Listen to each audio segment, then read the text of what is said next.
دیکھو ایک نظام اللہ تعالیٰ نے دنیا میں بنایا ہے کچھ دینے کا، اور ایک نظام اللہ تعالیٰ نے بنایا ہے آخرت میں کچھ دینے کا۔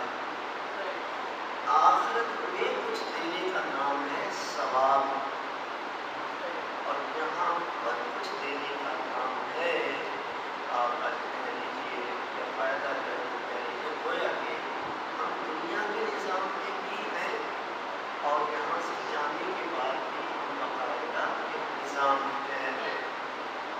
اگر ہم اس نظام کو تسلیم نہیں کرتے تو ہمارا یہاں بیٹھ کر بیکار ہے۔ اگر اس نظام کو تسلیم نہیں کرتے تو ہمارا قرآن خوانی کرنا بیکار ہے۔ اگر ہم اس نظام کو تسلیم نہیں کرتے تو مجلس کے بعد تبرک تقسیم کرنا بیکار ہے۔ اگر ہم اس نظام کو تسلیم نہیں کرتے تو مظلومین کے حوالے سے جو کام بھی ہم کر رہے ہیں بیکار ہے۔ لیکن اگر ہم کہتے ہیں نہیں، ہمارا یہاں پر آنا، یہاں پر مجلس پڑھنا، یہاں پر قرآن خوانی کرنا، اس کے بعد تبرک تقسیم کرنا، اس میں ایک حکمت عملی ہے۔ وہ حکمت عملی ہمیں قرآن سے ملی، وہ حکمت عملی ہمیں رسول سے ملی، وہ حکمت عملی ہمیں اہل بیت سے ملی، اور وہ حکمت عملی کو ہمیں عقل سے ملی۔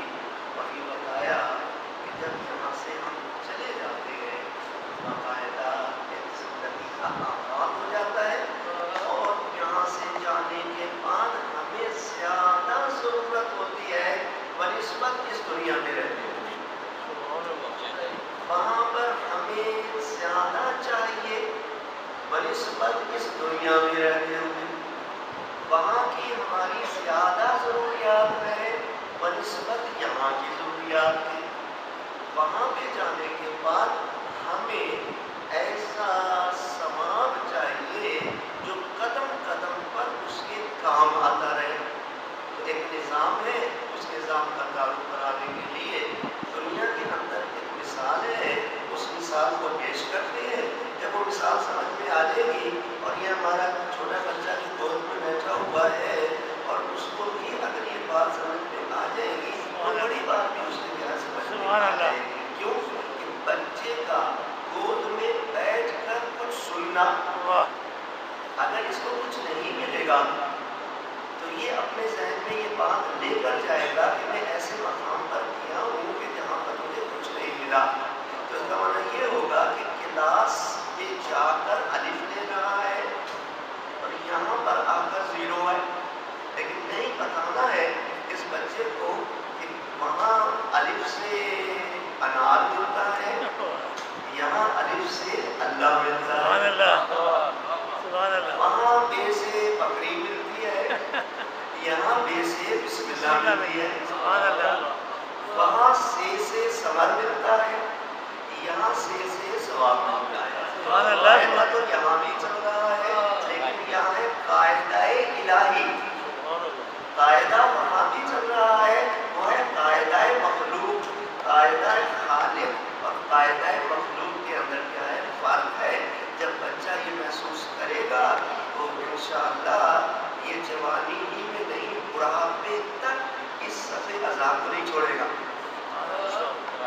یہ جوانی تک اس صفحے عذاب کو نہیں چھوڑے گا، بلکہ ساری زندگی اس تلاش میں رہے گا کہ اگر مجھے اسکول میں ملتا ہے تو اسکول سے بہتر یہاں ملتا ہے، اگر مجھے کالج میں ملتا ہے تو کالج سے بہتر یہاں ملتا ہے۔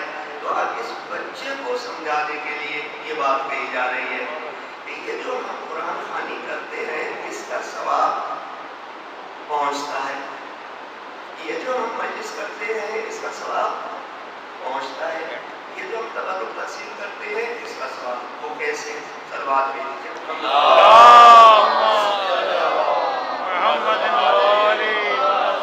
ہمارا دور میسج کا دور ہے، بچوں کو بھی سمجھ میں آ گیا کہ میسج کس کو کہتے ہیں، کرتے رہتے ہیں نا میسج، ایک بچے کھلا رہے ہیں، سمجھ لیے کہ یہ بچے ہمارے ٹچ میں آ گئے ہیں۔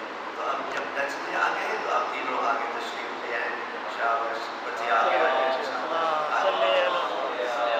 محمد وآل محمد. اب میسج کیجیے. اور یہ میسج کیوں بتایا جا رہا ہے کہ یہ جو ہم سوئم کی مجلس، جیل کی مجلس، برسی کی مجلس یا اپنے ایصال ثواب مرحومین کے لیے جو کرتے ہیں، یہ بالکل میسج سسٹم ہے. میسج میں 4 چیزوں کی ضرورت ہے. کبھی آپ نے سوچا ہے وہ کون سی 4 چیزیں ہیں؟ ایک ہے سینڈر، واہ بھیجنے والا. سبحان اللہ. ایک ہے ریسیور، وصول کرنے والا. اور ایک خود میسج. کتنی چیزیں ہو گئی؟ ایک سینڈر، ایک ریسیور، ایک میسج. ایک ہوتا ہے چینل. صحیح. کس چینل سے آپ کا میسج جا رہا ہے؟ جیز سے جا رہا ہے، ٹیلی-نار سے جا رہا ہے، یا کس سے جا رہا ہے؟ تو 4 چیزیں ہو گئی کہ نہیں ہو گئی؟ یعنی اگر آپ نے دنیا کے کسی بھی گوشے میں ایک میسج بھیجنا ہے تو ان 4 چیزوں میں سے ایک چیز کی بھی کمی نہیں کر سکتے. ایسا ہی ہے نا؟ ایک چیز کی کمی کریں گے میسج نہیں سینڈ ہوگا. سینڈر نہیں ہے تو سینڈ ہو جائے گا. ریسیور نہیں ہے کرے گا. چینل نہیں ہے تو میسج پہنچ جائے گا. اور میسج ہی نہیں ہے. معلوم پھر کیا ہوا؟ معلوم یہ ہوا کہ کسی کو کوئی چیز بھیجنی ہو تو 4 چیزوں کی ضرورت ہے. ایک ہے بھیجنے والا، ایک ہے وصول کرنے والا، ایک کیا چیز بھیجی جا رہی ہے، اور ایک جو ہے لے جانے والا. چلے ہم پتھر کے دور میں چلتے ہیں. ڈاکیا تو ہے نا. ڈاکیا 4 چیزوں کا نام. ایک خط لکھنے والا، ایک خط وصول کرنے والا، ایک خط لے جانے والا، اور ایک خود خط. تو 4 چیزیں ہو گئی کہ نہیں ہو گئی؟ آج کے دور میں یہ میسج ہے. جب ہم کہتے ہیں ایصال ثواب، اس میں بھی 4 چیزوں کی ضرورت ہے. ثواب بھیجنے والا، ثواب وصول کرنے والا، اور خود ثواب اور لے جانے والے. 4 چیزیں ہو گئی. اس مجلس کا جب اختتام ہوگا تو ہم ہیں سینڈر. ایسا ہی ہے نا؟ اگر ریسیور بننے کے بعد ختم ہو جاتے تو سینڈر بیوقوف کہلاتے. بھیج کس کو رہے ہو؟ قرآن خوانی کرنے والے بیوقوف کہلاتے کہ یہ کس کے لیے کر رہے ہو؟ یہ تبرک تقسیم کرنے والے بیوقوف کہلاتے کہ یہ تقسیم کس کے لیے کر رہے ہو؟ لیکن کہا نہیں، قرآن خوانی کا کرنا بھی عقل تسلیم کرتی ہے کہ ہم ہیں قرآن خوانی کا ثواب بھیجنے والے، اور مرحوم ہیں اس کو وصول کرنے والے. اور خود قرآن کا ثواب کتنا ہوتا ہے؟ یہ ثواب ہے. اور لے جانے والے کون ہیں؟ اسلام کہتا ہے لے جانے والی ایک مخلوق ہے، اور اس مخلوق کو اللہ تعالیٰ نے اتنا لطیف بنایا ہے کہ اس کے لیے در و دیوار کی ضرورت نہیں ہے. اس کو کہتے ہیں فرشتے. یعنی یہ جو ہم سینڈر ہیں اور ریسیور ہیں، ان کے درمیان اللہ نے ایک نظام بنایا ہے فرشتوں کے ذریعے سے. لیکن فرشتے جو فرشتہ اللہ کی شریعت لا سکتا ہے، کیا وہ ہماری قرآن خوانی کا ثواب نہیں پہنچا سکتا؟ جو فرشتہ ایک نہیں، ایک کم 1,24,000 انبیاء کے درمیان احکام لا سکتا ہے، تو کیا ہماری قرآن خوانی کا ثواب نہیں لے جا سکتا؟ معلوم کیا ہوا؟ معلوم یہ ہوا کہ یہ ہمارا اٹھنا بیٹھنا رسم و رواج کا حصہ نہیں ہے، بلکہ ایک نظام کا حصہ ہے کہ جو ہم اپنے مرحومین کے لیے ہم بن جاتے ہیں بھیجنے والے، مرحومین بن جاتے ہیں وصول کرنے والے، اور خود جو ہے وہ ثواب وہ بن جاتا ہے جو مرحوم وصول کرتے ہیں.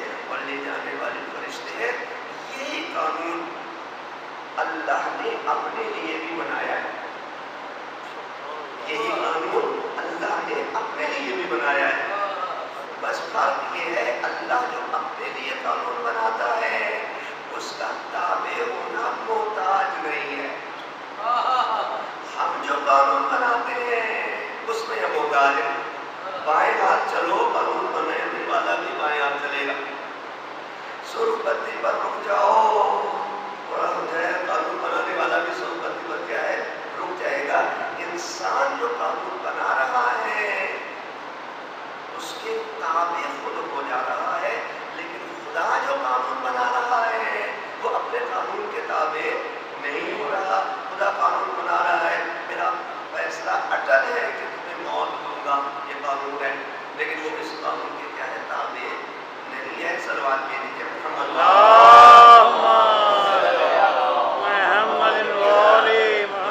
زیادہ زور لگانا پڑ رہا ہے، اس کی آواز صحیح سیٹ نہیں ہے.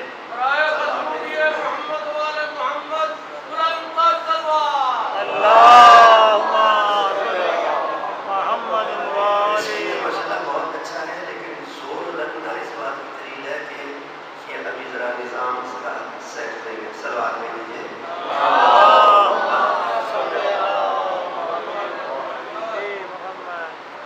یہ جو ہمیں قرآن مجید ملا ہے کس اصول کے تحت ملا ہے؟ ایک ہے سینڈر بھیجنے والا، وہ کون ہے؟ خدا. ایک ہے ریسیور، وہ کون ہے؟ رسول. اور ایک ہے خود قرآن، یہ پورا کا پورا کیا ہے؟ میسج. اور درمیان میں فرشتہ، یہ بن گیا کیا ہے؟ چینل. لہٰذا ہم اپنی زندگی کو ایک نظام کے تحت سمجھیں، افراتفری کے تحت نہیں. آج محمد والے محمد صلوات آج جو سلوک مرحوم کے ساتھ ہوا ہے، آج جو سلوک مرحوم کے ساتھ ہوا ہے کل ہمارے ساتھ ہونے والا ہے. مرحوم کے ساتھ کیا سلوک ہوا؟ ساری زندگی اپنے ہاتھ سے غسل کرتا تھا. کیا ہو گیا اس کو؟ ہاتھ تو ہے غسل نہیں کر سکتا. کل ہماری باری ہے، آج اس کو غسل دے دیا گیا، کل ہمیں غسل دے دیا جائے. کیا وجہ ہے کہ ساری زندگی اپنے ہاتھ سے کپڑے بدلتا رہا، لیکن آج وہ اپنے ہاتھ سے کپڑے نہیں اتار سکتا، نہ کفن پہن سکتا ہے، نہ وہ کپڑے اتار سکتا ہے. آخر کیا ہوا ہے اس کو؟ کیا اس کے ہاتھ نہیں ہیں؟ ہاتھ بھی ہے، خود نہا نہیں سکتا. ہاتھ بھی ہے، خود لباس بھی نہیں پہن سکتا. آخر کیا وجہ ہے کہ موت کے بعد اللہ تعالیٰ کچھ نہیں لیتا؟ موت کے بعد کیا دو آنکھیں ایک ہو جاتی ہیں یا دو ہی رہتی ہیں؟ دو ہی رہتی ہیں. موت کے بعد اب ٹھیک ہو گیا. صلوات لیجیے محمد. موت کے بعد کیا دو ہاتھ ایک ہاتھ ہو جاتا ہے؟ کتنے رہتے ہیں؟ دو ہی ہاتھ رہتے ہیں.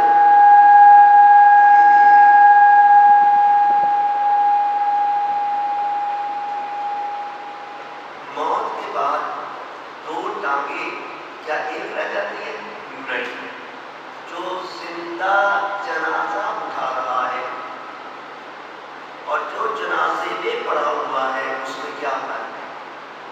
جو جنازہ اٹھا رہا ہے اس کی بھی دو آنکھیں، اس کے بھی دو ٹانگیں، اس کے بھی دو پیر، اور جو جنازے میں پڑا ہوا ہے اس کے بھی دو آنکھیں، اس کے بھی دو پیر، اس کے بھی دو کان، اس کی بھی ایک زبان. تبدیلی کیا آئی؟ زندہ کہتے کسی ہیں، مردہ کہتے کسی ہیں. ہاتھ ہوتے ہوئے کام نہیں کر رہا، پیر ہوتے ہوئے چل نہیں رہا، زبان ہوتے ہوئے بول نہیں رہا، آنکھیں ہوتے ہوئے دیکھ نہیں رہا، ہاتھ ہوتے ہوئے کام نہیں کر رہا. میسج دیا خدا تعالیٰ نے. میسج کس کو دیا؟ مرحوم کو نہیں دیا، میسج دیا زندوں کو. دیکھو تم اپنے دونوں ہاتھوں کو بچا دو.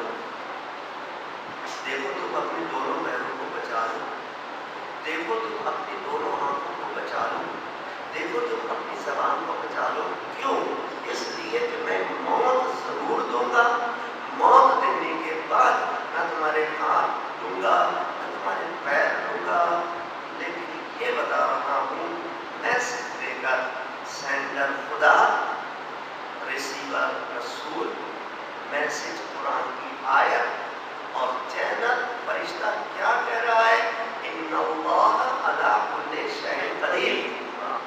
کہ دیکھو تم جو دیکھ رہے ہو نا اپنی قدرت سے نہیں دیکھ رہے، میں نے قدرت دی ہے تو دیکھ رہے. تم جو بول رہے ہو اپنی قدرت سے نہیں بول رہے، جو میں نے قدرت دی ہے اس سے تم بول رہے ہو. یہ جو تم ہاتھ سے کام کر رہے ہو یہ تمہاری اپنی قدرت نہیں ہے، یہ میں نے دی ہے تم ہاتھ سے کر رہے ہو.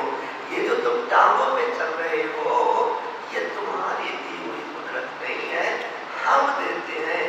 اگر یہ تمہاری قدرت ہے تو آنکھ تو میں نے نہیں دی، اے بندہ خدا دیکھ کر بتا. میں نے تیری ٹانگیں تو نہیں لی، قدرت ہی لی ہے نا.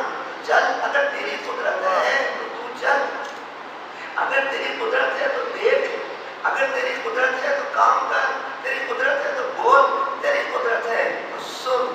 تیرا کان ہوتے ہوئے نہ سننا اس بات کی دلیل ہے کہ سننے کی قدرت ہم نے دی، تیرے پاس کچھ نہیں. بولنے کی قدرت ہم نے دی، تیرے پاس کچھ نہیں. چلنے کی قدرت ہم نے دی، تیرے پاس کچھ نہیں ہے.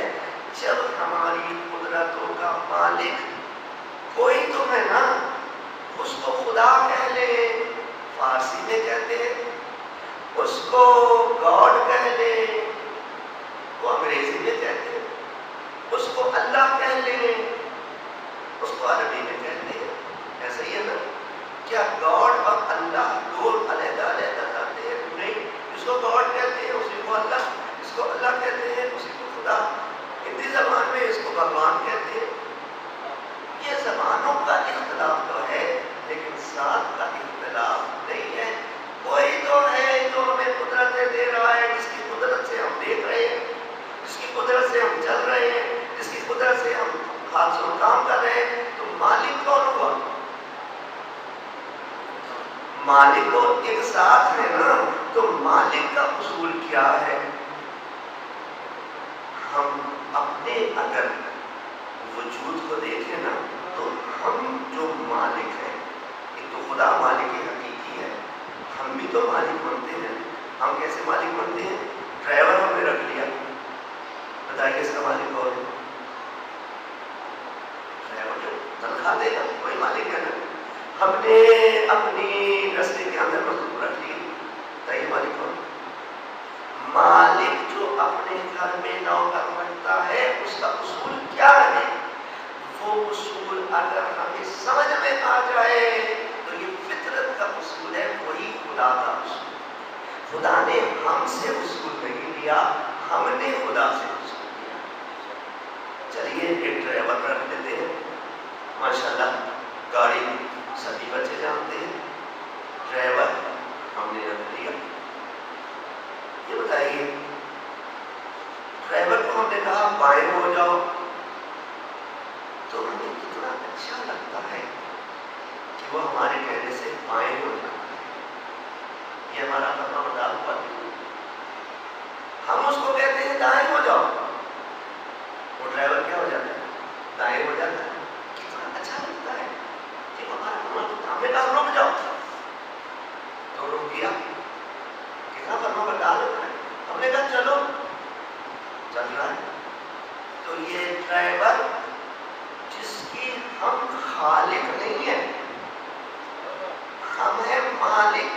مالک بدن کے نہیں ہے، مالک ہے خدمات کے.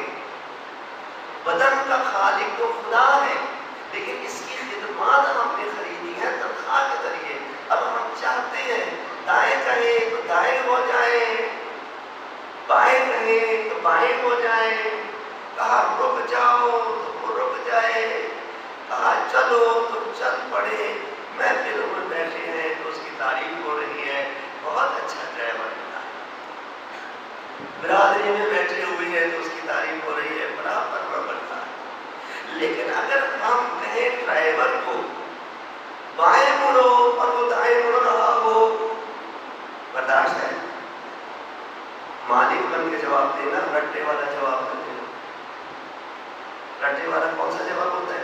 33 نمبر 33 نمبر جس کے آ جائیں اس کو کالج میں داخلہ مل جاتا ہے، اس کو نوکری مل جاتی ہے، پاس ہے پھر بھی نہیں ملتا۔ معلوم کیا ہوا؟ رٹا لگانا بغیر سوچ اور سمجھ، لیکن اسی میں شعور استعمال کرنا یہ بن جاتا ہے میرٹ۔ اب آپ دیکھیے میرٹ پر اس پر کرنا ہے ہم نے کہ ہم نے جو ڈرائیور رکھا فرما بردار کب کہلائے گا کہ جب دائیں کہیں تو دائیں ہو جائے، بائیں کہیں تو بائیں ہو جائے۔ ہم نے کہا رک جا تو رک جائے، ہم نے کہا چل تو چلے۔ یہ مالک حقیقی نہیں ہے، بس یہ اس کی نوکری اس وقت تک جاری رہے گی جب تک کہ یہ ہمارا فرما بردار رہے گا۔ لیکن اگر ہماری نافرمانی کرتا رہے تو کتنے دن برداشت کریں گے؟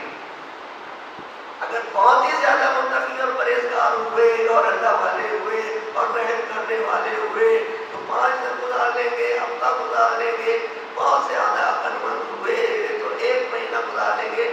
آخر اس کو جواب دینا ہی ہے نا، کیوں کہ یہ ہمارے معیار پہ نہیں اترتا۔ معیار کیا کہ ہم کہتے ہیں دائیں یہ بائیں ہو جاتا ہے، ہم کہتے ہیں رک تو یہ چلنے پڑتا ہے، ہم کہتے ہیں بائیں ہو جا دائیں ہو جاتا ہے۔ بس ایک مالک ذاتی جو مالک حقیقی نہیں ہے، اس نے کیا معیار بنایا اپنے لیے کہ وہ ہمارا فرما بردار ہونا چاہیے؟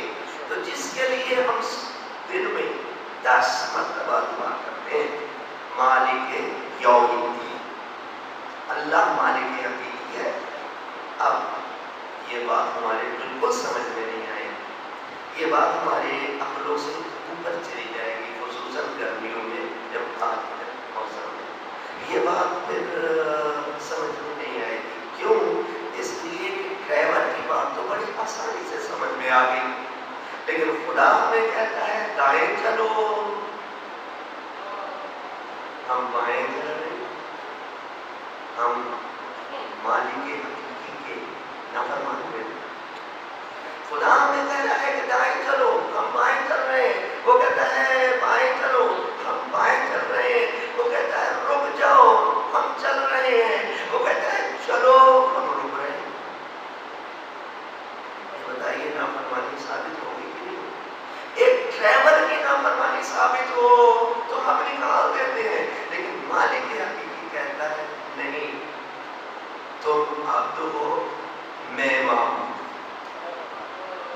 تمہاری گستاخیاں میں معاف کر دوں گا اگر تم اپنی گستاخی پر نادم ہو۔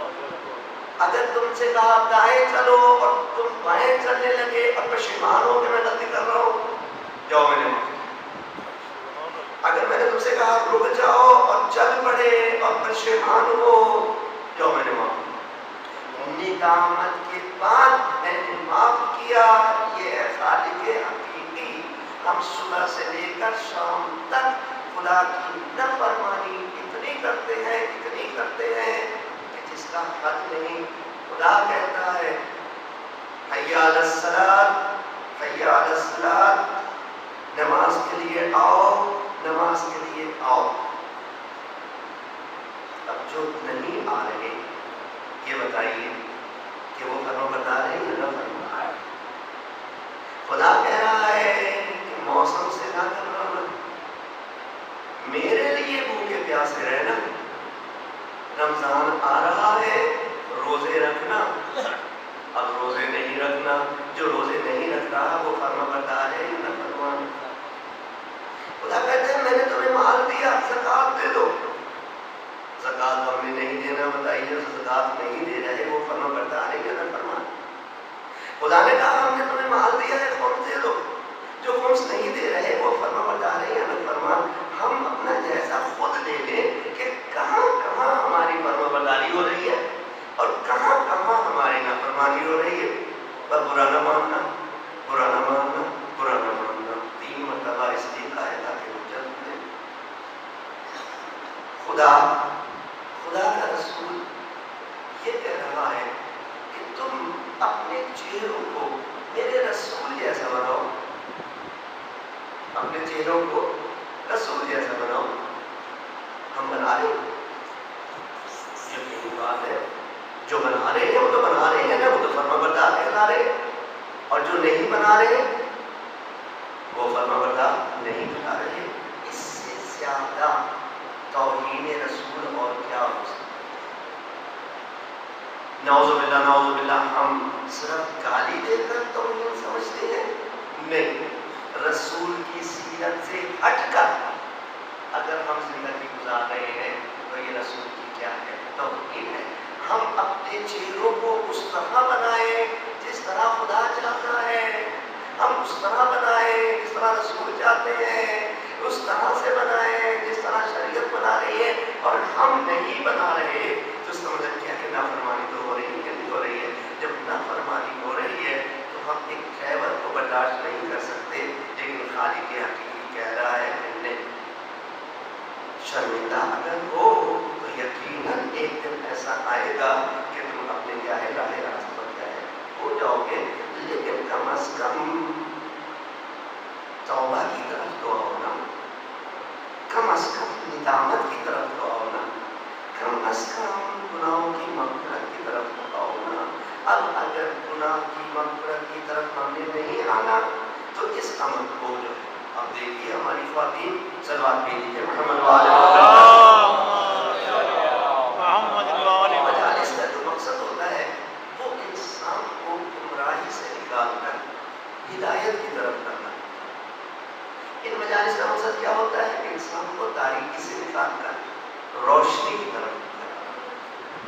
ان مجالس کا مقصد کیا ہوتا ہے کہ اگر انسان گمراہ ہو تو اس کو ہدایت پر لے کر آنا ہوتا ہے۔ کیوں کہ یہاں پر جو مقرر ہے وہ اپنی طرف سے کچھ نہیں بولتا، جو بولتا ہے خدا کی طرف سے بولتا ہے، وہ ہے قرآن کی آیت۔ ممبر پہ بیٹھنے والا اپنی طرف سے نہیں بولتا، جو بولتا ہے وہ رسول کا بولتا ہے۔ ممبر پہ بیٹھنے والا اپنی طرف سے کچھ نہیں بولتا، جو بولتا ہے وہ اہل بیت کے الفاظ میں وہ بولتا ہے۔ لہذا ان مجالس کے اندر یہ تو مردوں کی بات تھی کہ بعض کے چہرے اللہ کی فرما برداری ظاہر کر رہے ہیں، بعض کے چہرے اللہ کی نافرمانی ظاہر کر رہے ہیں۔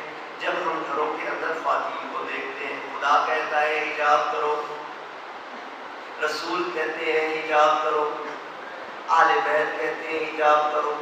اب اگر عورت بے حجاب ہو تو یہ بتائیے کیا قرآن سے نہیں ٹکرا رہی؟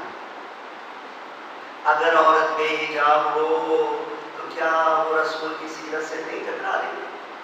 اگر عورت بے حجاب ہو، عورت کی بے حجابی میں کون کردار ادا کر رہا ہے؟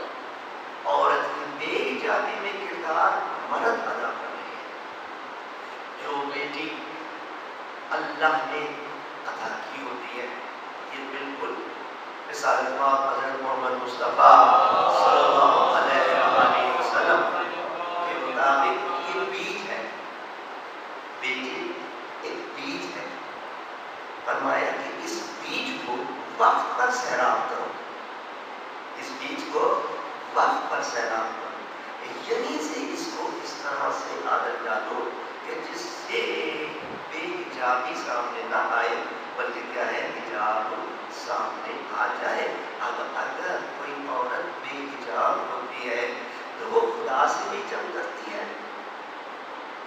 وہ رسول سے بھی جنگ کرتی ہے، وہ اہل بیت سے بھی ایک امام سے جنگ نہیں کرتی بلکہ 11 اماموں سے جنگ کرتی ہے۔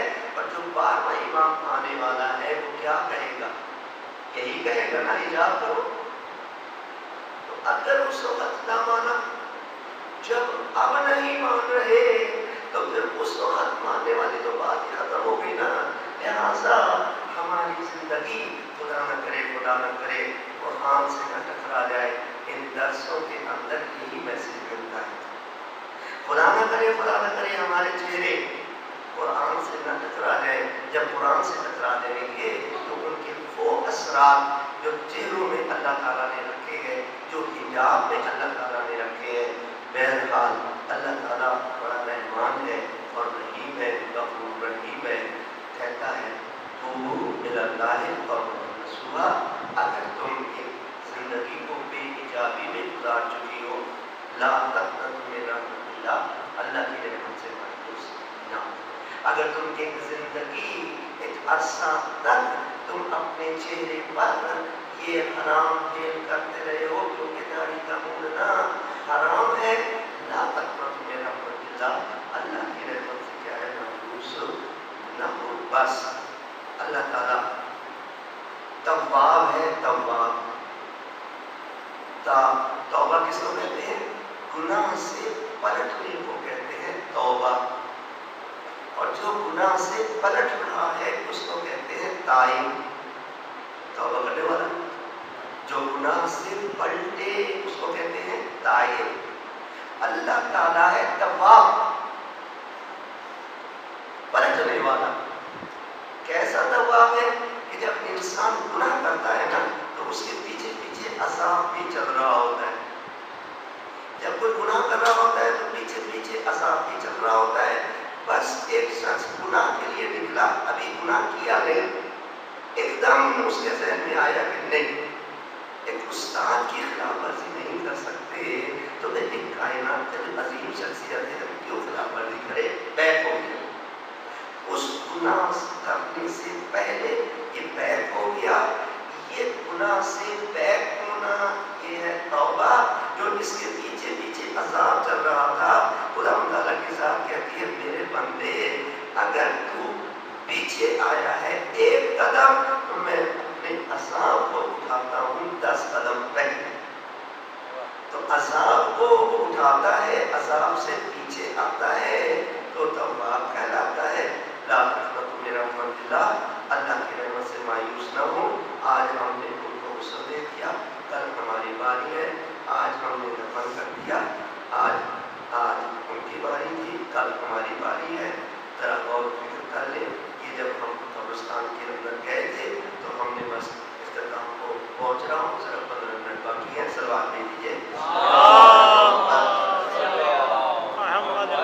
جب ہم گئے تھے دفنانے کے لیے قبر کھودی، قبر کے اندر ہم نے مردہ لٹا دیا. مردہ لٹانے کے بعد اس کے اوپر سلیب ڈال دی. سلیب ڈالنے کے بعد منو مٹی ڈال. ایسے ہی کیا نا. کیا یہ کل ہمارے ساتھ نہیں ہوگا؟ کیا یہ چہرے خاک میں نہیں ملے گا؟ کیا یہ سر خاک میں نہیں ملے گا؟ کیا یہ قبر میں کیا کام ہے؟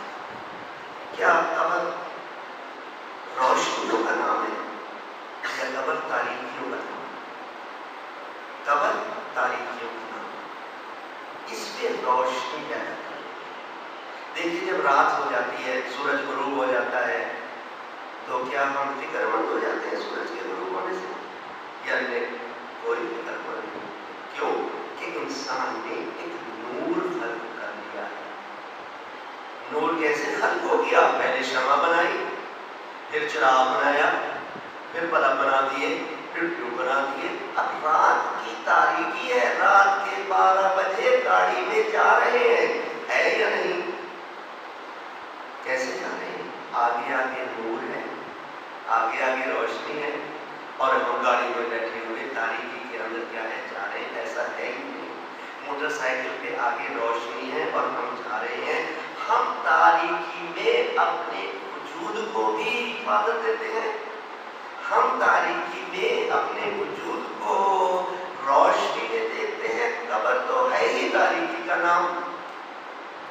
آیا ہم ایسا کریں کہ جب رات کی تاریکی ہو تو ہم اپنے مرحومین کی قبروں میں 1000 واٹ کا بلب لگا دیں اور جب رات ہو تو اس کو آن کر دیں. کیا ہم جب اس دنیا سے جائیں گے اسی روشنی سے روشن ہوگی؟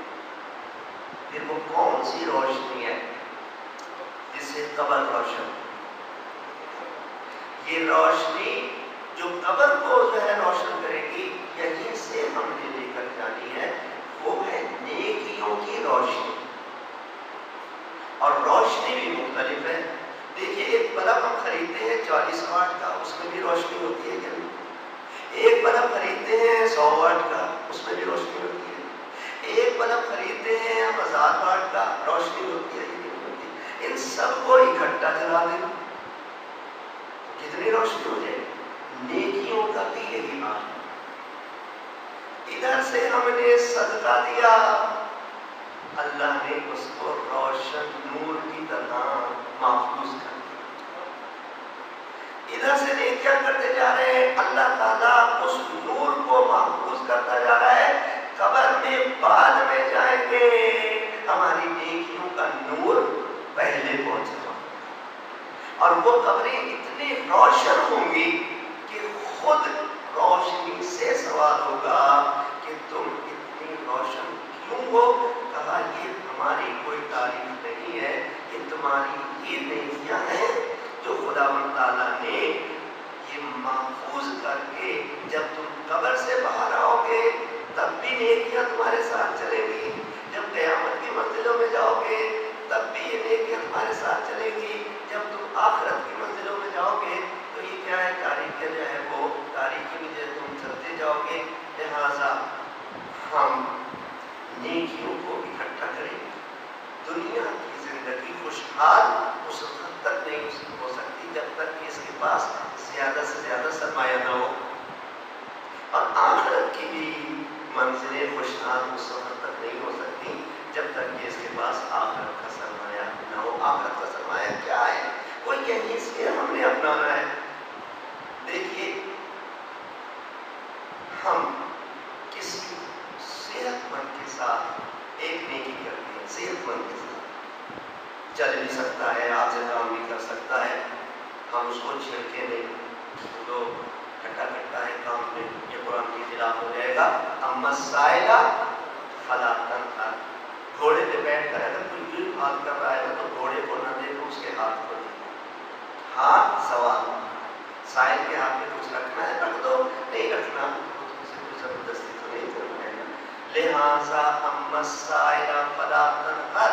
اگر تمہارا سائل صحت مند ہے اور اس کے ساتھ تم نیکی کر رہے ہو، تم ایک نیکی کرتے ہو، اللہ تعالیٰ تمہارے نامہ اعمال میں 10 نیکیاں لکھتا ہے. ادھر ایک نیکی اور ادھر 10 نیکیاں. اور اگر ایک نیکی تم معذور کے ساتھ کر رہے ہو، ہاتھ نہیں ہے، پیر نہیں ہے، یا صحت نہیں ہے اور جو ہے وہ کر رہے ہو، شریعت یہ کہہ رہی ہے کہ ایک نیکی کے بدلے تمہارے نامہ اعمال میں 70 نیکیاں لکھی جائیں گی. اضافہ ہو گیا کہ نہیں ہو گیا؟ اللہ تعالیٰ کم کرنے والا نہیں ہے، اضافہ ہی کرنے والا ہے. کیوں کہ وہ خزائن السماوات والارض ہے. اگر ایک نیکی صحت مند کے ساتھ کی جائے تو 10 نیکیاں، ایک نیکی اگر معذور کے ساتھ کی جائے تو 70 نیکیاں، اور اگر ایک نیکی والدین کے ساتھ کی جائے تو شریعت کہتی ہے 70,000 گناہ کر کے تمہارے نامہ اعمال میں لکھا جائے گا. بات 10 سے ہوئی، اللہ نے اور بڑھایا، اللہ نے اور بڑھایا. ابھی پیکج ختم نہیں ہوا. اللہ کے رسول ہمارے درمیان آج کہا کہ جو اسلام کی نشر و اشاعت میں ایک نیکی کرتا ہے، اللہ تعالیٰ اس کے نامہ اعمال میں 1,00,000 نیکیوں کا اضافہ کرتا ہے. مثال کے طور پر کسی نے قرآن چھپوا دیا، یہ بھی ایک نیکی ہے. کسی نے اپنے بچے کو قرآن پڑھوا دیا، یہ بھی ایک نیکی ہے. کسی نے اپنے مرحومین کی مجلس کرا دی، یہ بھی ایک نیکی ہے. کسی نے اپنے مرحومین کے لیے درس کرا دیا، یہ بھی ایک نیکی ہے. کسی نے اپنے مرحومین کے لیے میلاد کرا دیا. میلاد کرانا اسلام کی نشر و اشاعت ہے. قرآن خوانی کرانا اسلام کی نشر و اشاعت ہے. کیوں؟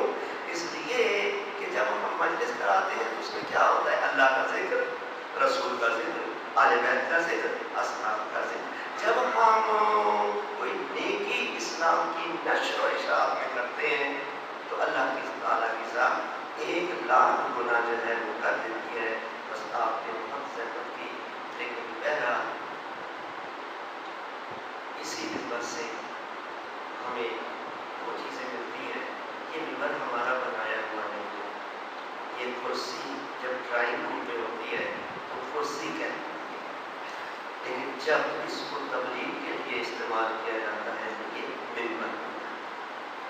ممبر پر ہم نہیں بیٹھے، یہ ممبر ہم نے نہیں بنایا، یہ ممبر رسول نے بنایا، یہ ممبر آل بیت نے بنایا، اور یہ ممبر جو ہے صادقین کا ممبر ہے۔ صادقین کے ممبر میں 3 چیزوں کی ضرورت ہے۔ اگر ان تینوں چیزوں سے ہٹ کر کوئی کر رہا ہے تو وہ کاظمین کی جو گفتگو ہوگی صادقین کی گفتگو نہیں ہوگی۔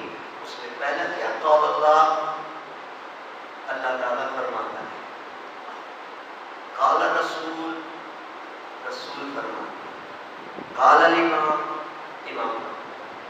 جب کسی ذاکر کے ذکر کے اندر یہ 3 چیزیں آ جاتی ہیں تو وہ چاہے امام جعفر صادق علیہ السلام کا نمائندہ بن کر چاہے آتا ہے۔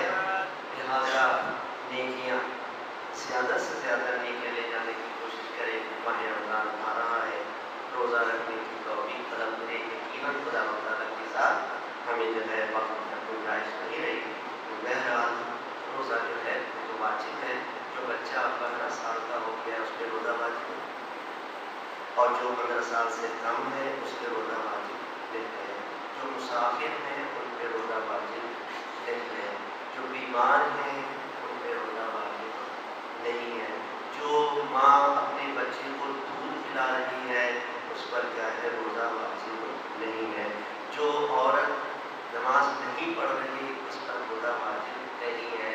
جو 70-80 سال کے ہو گئے، بھوک اور پیاس برداشت نہیں کرتے، ان پہ کیا ہے؟ روزہ واجب نہیں ہے۔ لیکن جن پہ روزہ واجب نہیں ہے، مثال کے طور پر جن پہ عورتوں پر روزہ واجب نہیں ہے تو وہ بعد میں قضا کریں۔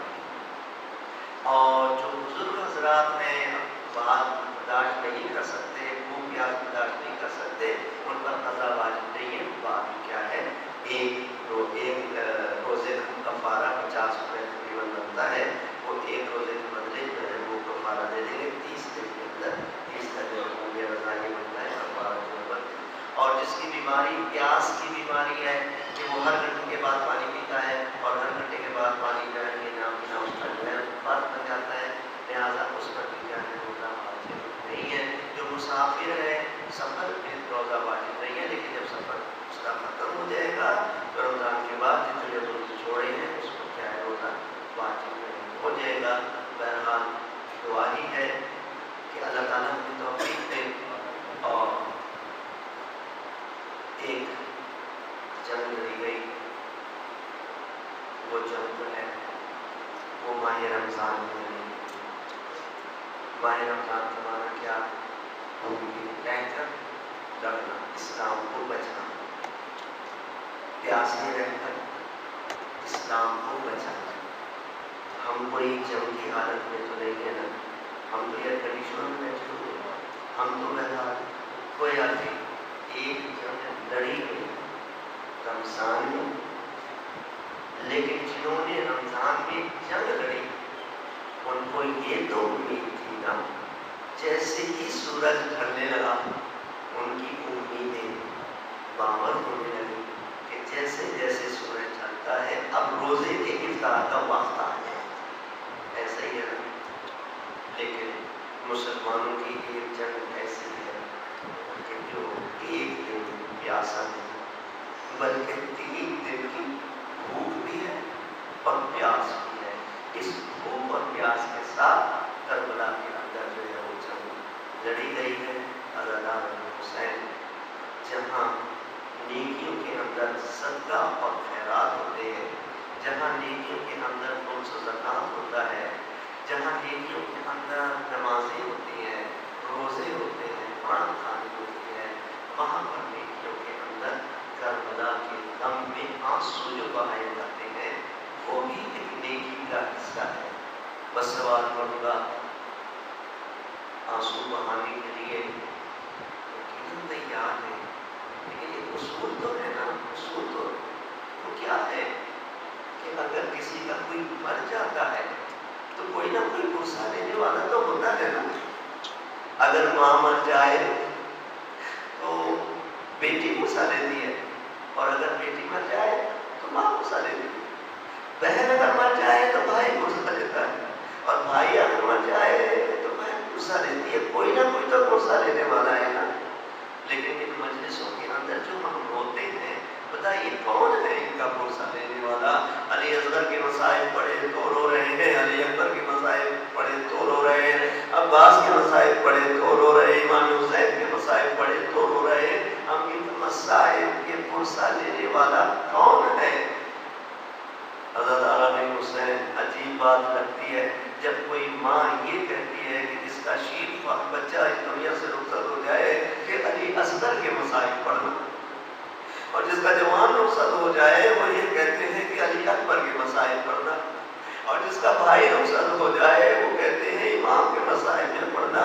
میں ان خواتین سے عرض کروں گا، آخر یہ کیوں کہتی ہیں یہ علی اصغر کے مسائل پڑھنا؟ کیوں؟ اس لیے کہ علی اصغر تو 3 دن کا بھوکا پیاسا گیا ہے نا، اس کا بچہ تو پانی پیتا ہوا گیا، اس کا بچہ تو دودھ پیتا ہوا گیا، لیکن جب کسی کا جوان اس دنیا سے رخصت ہو جاتا ہے تو کہتے ہیں علی اکبر کے مسائل پڑھنا۔ علی اکبر کے مسائل کیوں؟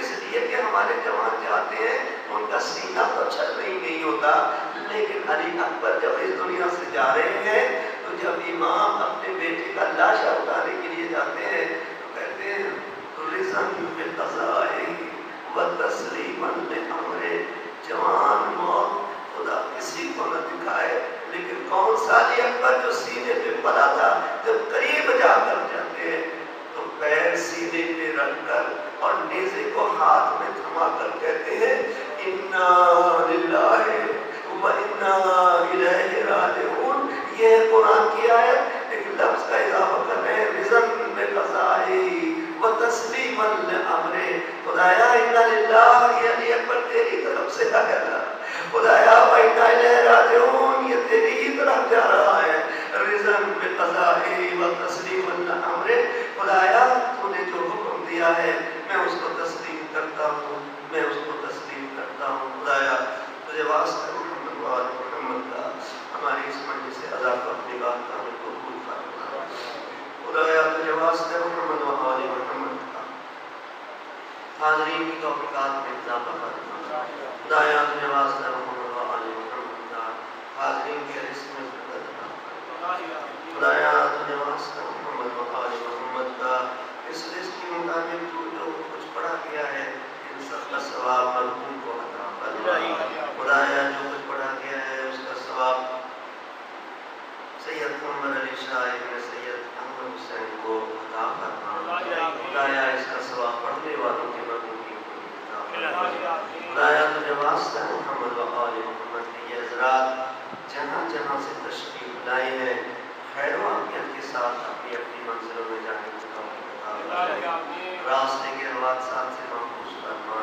راستے کی پریشانیوں سے محفوظ فرما، حاضرین میں جو بیمار ہیں ان کو شفا کاملہ عطا فرما، جو صحت مند ہیں ان کی صحت برقرار فرما، حاضرین میں جو بے اولاد ہیں ان کو اولاد نرینہ عطا فرما، خدایا جو صاحب اولاد ہیں ان کی اولاد کو نیک اور صالح، حاضرین میں جو بے روزگار ہیں ان کو روزگار عطا فرما، جو صاحب روزگار ہیں ان کے روزگار میں برکت عطا فرما، حاضرین میں جو بے گھر ہیں ان کو گھر عطا فرما، جو صاحب گھر ہیں ان کے گھروں میں امن اور سکون عطا فرما، حاضرین میں جو مقروض ہیں ان کا گھر عطا فرما، جو مقروض نہیں ہیں ان کو گھر سے بچنے کی توفیق عطا فرما، خدایا حاضرین میں جو کاروبار کرتے ہیں ان کے کاروبار میں برکت عطا فرما، جو ملازمت کرتے ہیں ان کے روزگار میں برکت عطا فرما، جو تعلیم حاصل کریں ان کے علم میں برکت عطا فرما، جن کے رشتہ دار بہنوں نے ان کو کاروبار کے لیے کاروبار میں برکت عطا فرما، جو روزگار کے لیے ان کو روزگار عطا فرما،